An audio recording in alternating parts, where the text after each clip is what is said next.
Hi there, this is Self-Critical Automaton, and this is episode, I want to say 12, maybe, of my Let's Play of Resident Evil 4. And this is the other half of the combat encounter that I stopped in the middle of last time. And, yeah. So I used a lot of that relatively rare ammunition, but it's quite a difficult sequence.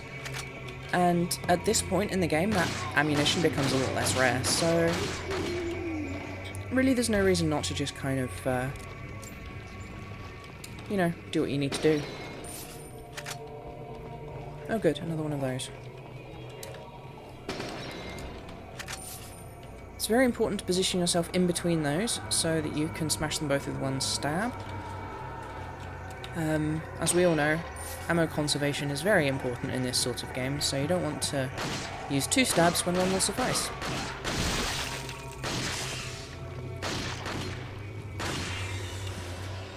Oh, that looks nasty.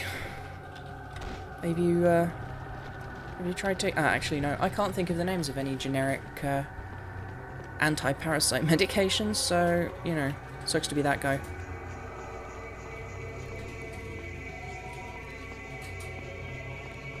But yeah, at the point where you start running through a castle and shooting medieval priests who are attacking you with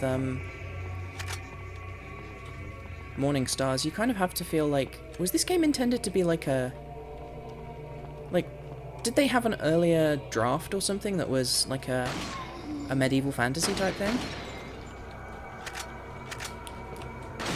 Because it gets super conspicuous. When you put it together, you know, the enemies all have melee weapons, except for the guys with crossbows, who only show up this far into the game. The loot you find is raw, uncut gems and actual full-on little treasure chests full of golden coins. So yeah, in case you're wondering, this is the next incredibly obvious puzzle. To be honest, most of the puzzles in this game are so obvious that it's not entirely clear to me why they bothered to include them. You know, for example, the bizarre...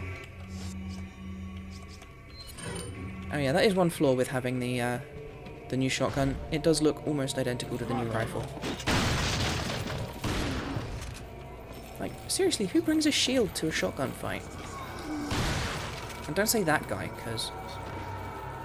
Come on. Oh, interesting. Huh. I thought that the fact that he had like a grey slime in his neck juices meant that he would have a parasite, but apparently not.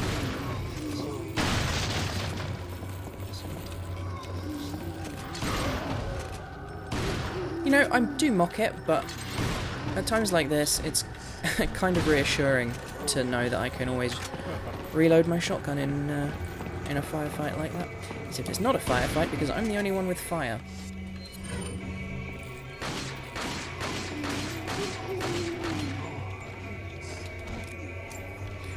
Now that I think about it, that thing I said about the villagers being upgraded to priests or whatever is kind of nonsensical, because if that was the case, all of them would have head parasites, but... oh dear.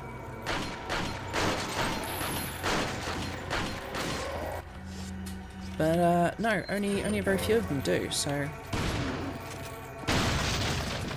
It's something like the same ratio of them as with the villagers, so, you know. Anyway. Oh dear. I do like that they're so determined to keep her alive, but they will just stab her in combat, so...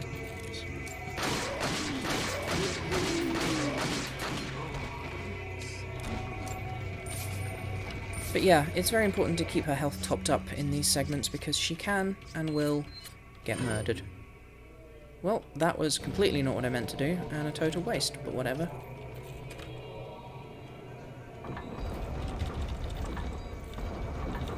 It's ostensibly useful to be able to assign her to this sort of thing, but it goes so much faster if you just do it yourself.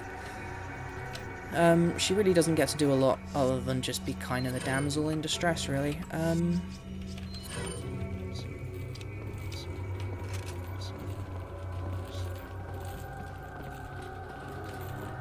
It's interesting that... There's a crank over there. It's interesting that everything's so Spanish, except for the fact that they call him Lord Sadler. I mean, I suppose he's probably not actually a lord. Although, now that I think about it, Salazar did say he was only the Castellan of this place, so...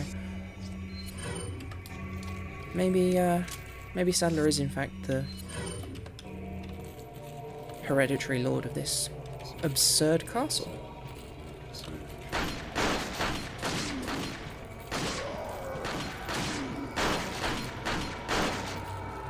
Oh, do you know what just occurred to me? Anyone who knows anything about, for example, National Trust properties in the UK knows that they're extremely expensive to maintain and operate. Basically, the only way that they exist as an autonomous thing rather than as, for example... Oh, for heaven's sake. Really frustrating how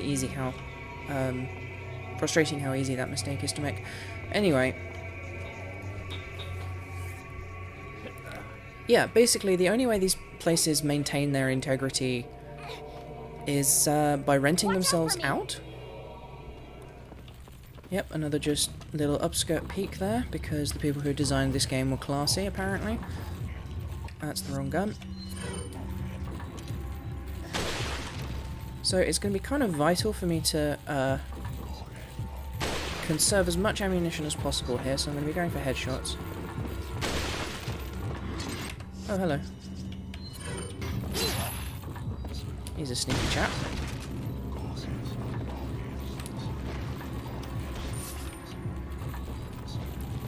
So, the monks who run up onto the platform to go get Ashley won't attack her, they will just kidnap her, which gives you plenty of time to, you know, pop a head or two, dissuade them from going any further. However, I don't remember what I was saying. Oh well. Anyway, these big old medieval castles, they either go completely into disrepair, or, you know, hereditary families bankrupt themselves trying to keep them in good nick, or they rent themselves out. So my conclusion is, these guys are LARPers. This is clearly some kind of horrible weekend LARP gone wrong, right?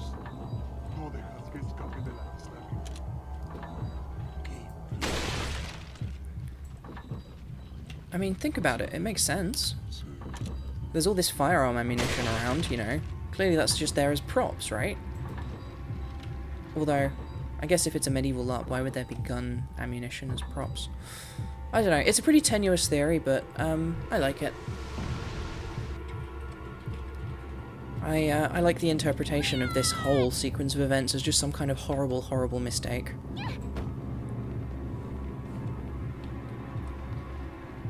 You know, the, why did the village have all that gunpowder? Oh, they were just going to have, you know, the annual Halloween fete. That's also why there's all those papier-mâché skulls everywhere, you know? Oh, I can't leave Ashley behind. She's right here. I suppose it's better than you must gather your party before going forth. I really like the visual design of this. There's something really evocative about these giant upside-down statues, even if they don't make any damn sense. So I'm just going to double check. Yep, I haven't missed anything, that's good. I am almost out of ammunition for a lot of things.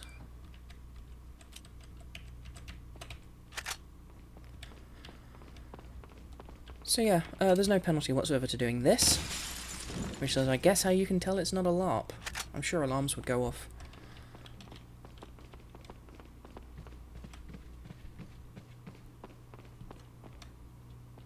So yeah, I'm gonna go talk to the shop man, and this is, yeah, another example of the kind of total absurdity of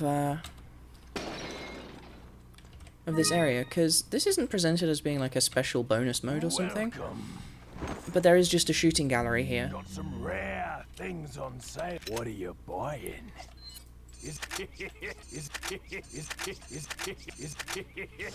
Thank you. Come back anytime. So the amazing thing about this is that it is a tie-in to... Oh hey, how did you get here? That's real fast. Oh yeah, also, I never noticed it before, but that gun you cannot get in the game. What does this say? Target practice, game rules.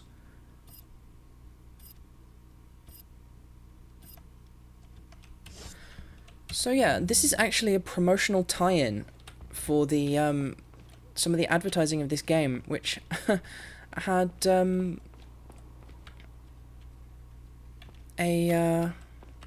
like, oh yeah, you know, it's vitally important that we escape this place and get Ashley back to the United States. But hey, let's have some fun in the shooting gallery.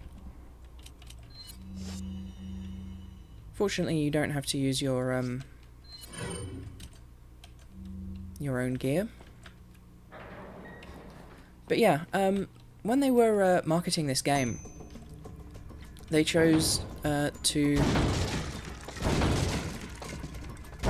make a deal with Pepsi.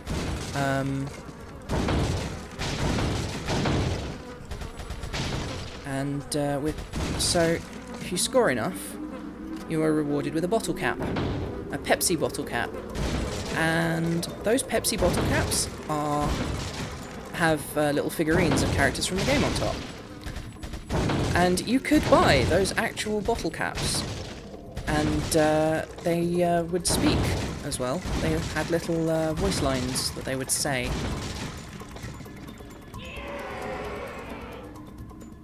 Yeah, that's pretty good.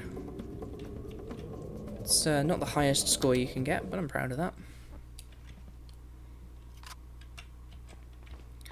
So yeah, that's just all I'm going to do,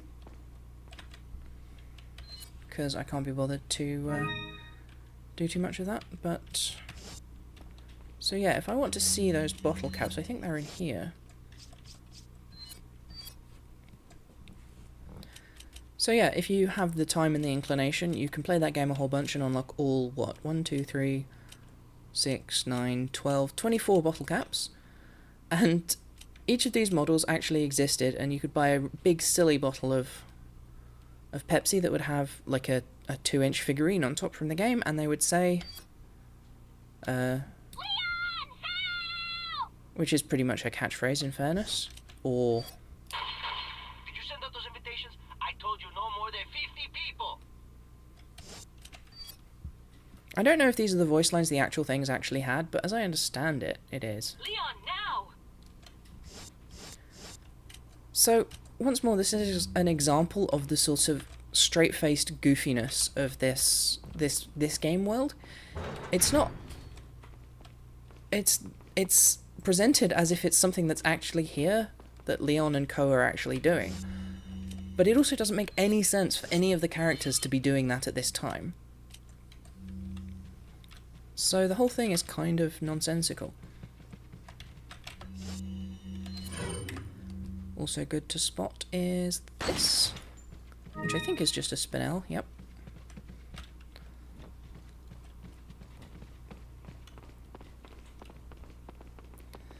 So I do love the mental image of Leon getting back to the president. You know, arriving back in America, blood spattered, carrying an attaché case with about 8 guns that he did not depart with. And the president being like, "Hi, I'm the president, where's my daughter?" And Leon's like, "Funny story. See, the thing about that is I didn't manage to rescue your daughter, but hey, check out this collection of 24 bottle caps. Exclusive in Japan, probably." You alright? I'm fine! Leave me alone! Ashley, wait!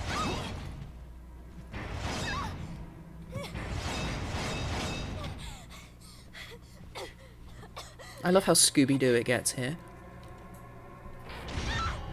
Ashley! What's going on?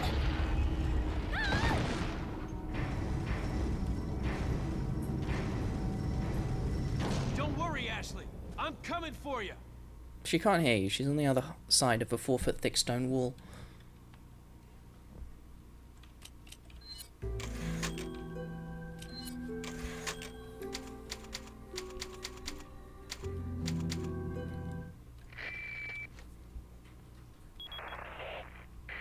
Hunnigan, what happened? The transmission got cut off. Salazar, how'd you... We've jacked the line. We didn't want you telling everyone any unnecessary information. Where's Ashley? Ah, so she fell into one of our wonderful traps. We'll make sure we find her. Don't you worry about her. Oh yes, I let our miserable insects out for some exercise down in the sewer. Thanks. That should keep me company, 'cause boredom kills me. I look forward to our next encounter. In another life. Gotta love Bance Master General Leon S. Kennedy, always quick on the quips. So yeah, for the next little while we won't have to deal with Ashley being a general nuisance and screaming Leon help all the damn time, although I think I've actually done a good job of, you know, protecting her, so she hasn't actually been yelling her usual catchphrase. Regardless, this is... well, it's time for...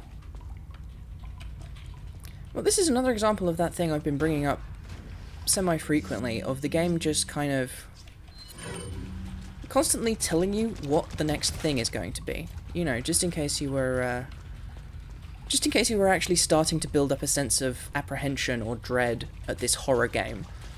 They've made sure that they always tell you what's about to happen. Either through notes or through mocking telephone calls where they're like, hey, guess what? You're about to fight some bugs. But, so yeah, this is another new enemy type. They are completely invisible until they're ready to attack. At which point they do that. You can actually see their eyes though, so... yeah.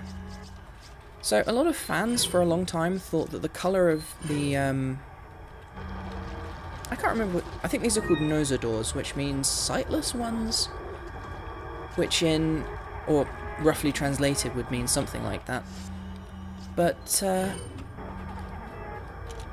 I suppose that's an artifact of having been, like, a Japanese company trying to translate some Spanish, and then the Japanese game getting translated into English, because really sightless ones is not the right thing to call them, because they can definitely see you with their eyes that they look at you with.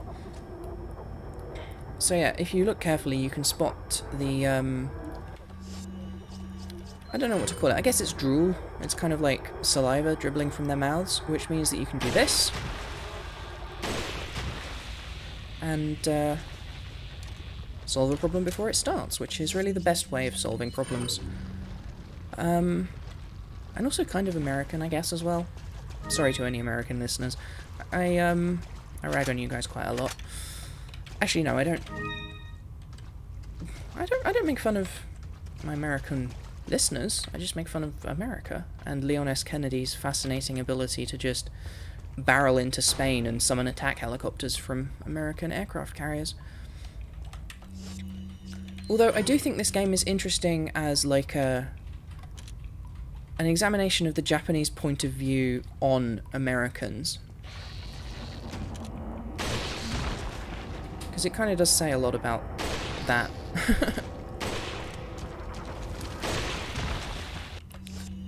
So, like a lot of the enemies in the game, you have to be pretty careful of the cazador. Nope, these aren't cazadors, these are novistadores. But you gotta be careful of them because they have a one-hit kill attack. Or an attack that can be a one-hit kill if you haven't gotten enough of the health upgrades. They vomit horrible saliva goo on you and then you melt. Fortunately, when they dive at you, you have that nice big window of opportunity to kick them.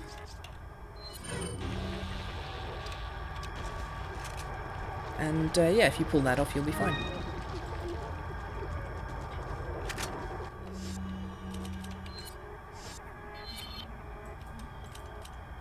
I do find myself wondering who left that incendiary grenade in that toilet, but...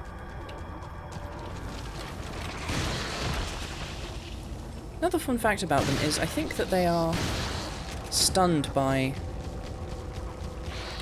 flash grenades, so they are very definitely not blind, as sightless ones would imply. I guess they were trying to go for, like, invisible ones, you know? Like, ones who cannot be seen, but still.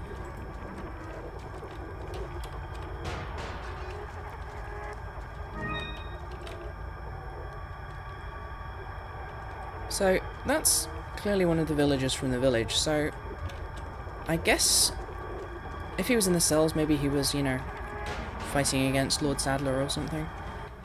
And then they fed him to these things. Louis Memo. There are some parasites that have the ability to control their hosts. It's basic knowledge amongst biologists, but not much is known about how parasites do it.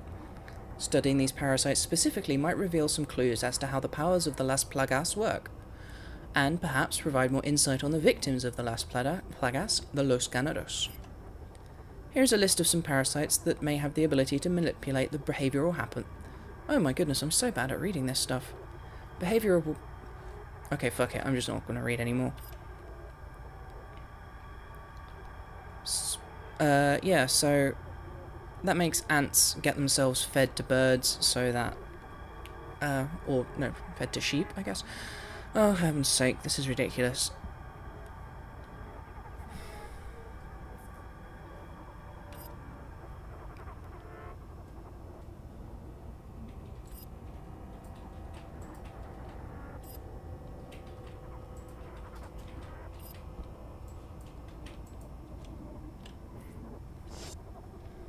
So basically, those are 3 examples of real-world parasites that take over their hosts and force the host to put itself in a position where it will be eaten by a predator species.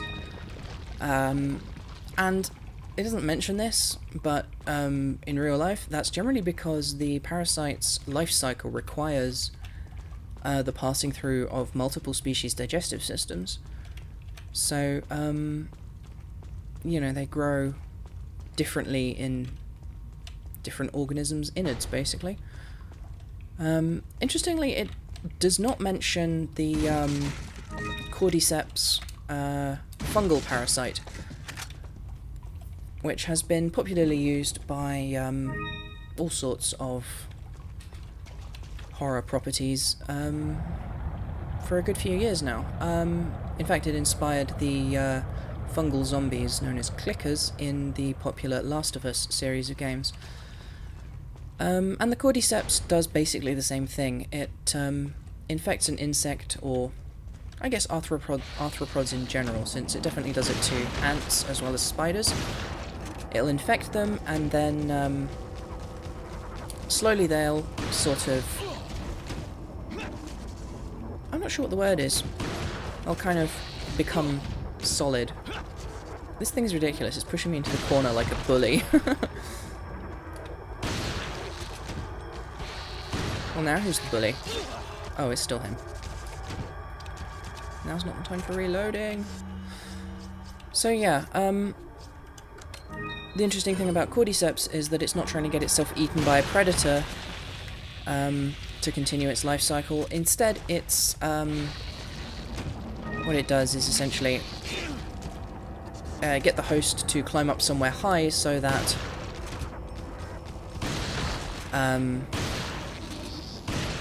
when it releases its spores, wind dispersal will be better, and yeah. So there's actually a lot of interesting stuff about parasitology, but one of the things that interests me is that people will constantly joke about the fact that lots of people eat Cordyceps. They'll be like, oh, are you trying to get yourself killed? You know? But it's completely harmless to humans. You can just munch away, and apparently it's quite nice. So I'm clearly about to die. There we go.